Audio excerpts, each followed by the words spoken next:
Nah, jadi gini, Ca.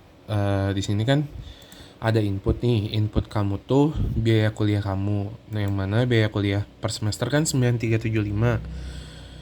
Dikali 1 tahun itu ada 2 semester. Jadi 18.750.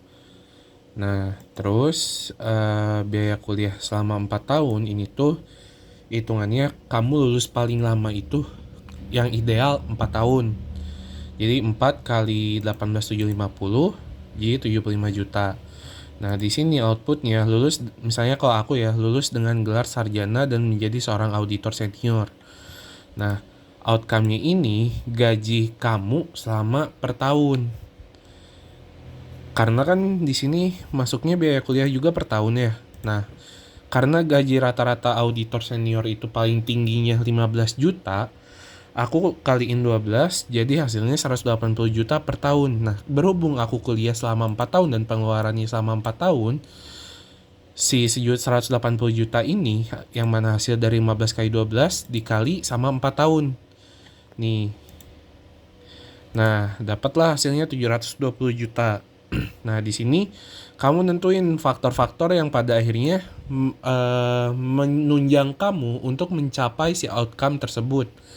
Yang mana kalau aku di sini ada prestasi akademik dengan bobot 30%, mempunyai kemampuan akuntansi dan audit sebesar 40%, lulus dengan gelar sarjana sebesar 20%, berkemampuan untuk menganalisis permasalahan 10%.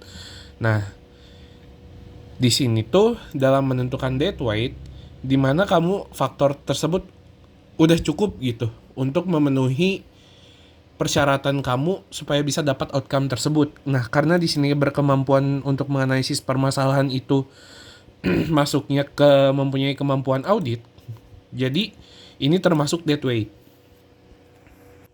Nah, di sini total value of benefit itu dia didapetin dari gaji kamu selama 4 tahun, atau di sini gaji aku selama 4 tahun nantinya. Amin. Dan dead weight-nya itu sebesar 10%, yang mana yang tadi udah aku jelasin. Terus time-nya ini dia tuh berapa lama kamu berproses, yaitu 4 tahun. Nah, discount rate ini tuh dia udah pasti 4, karena yang sebagaimana yang dijelasin si Bapak itu dia pakai 4% untuk suku bunga bank. Nah, sisanya kamu tinggal masukin ini aja, tahun 1, tahun 2, tahun ketiga buat dapat net present, buat dapat NVB, net present value. Nah, rumusnya itu kayak gini. Sebelumnya di sini tuh kan 720 juta itu tuh kan gaji kamu nih yang selama 4 tahun ini dikali 0,90. Nah, 0,90 ini tuh penjumlahan dari ketiga faktor yang gak termasuk dead weight. Kali 90 hasilnya segini. Nah, untuk tahun kedua itu kamu pakai nilai yang A dikali 90 lagi, yang mana tadi hasil dari ini. Hasilnya segini dan seterusnya. Nah, terus di sini kamu dapatlah net present value-nya. Buat ngitung net present value-nya, pakai yang hasil dari perhitungan sebelumnya yang ini. Nah, di sini kamu pakai rumus net present value dibagi sama nih rumusnya ini.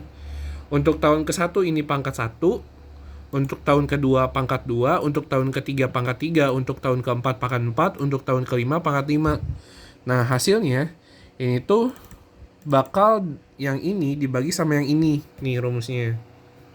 Nah, udah kayak gitu, dari NVP ini kamu gabungin dari semua pembagian yang dari tahun 1 sampai 5.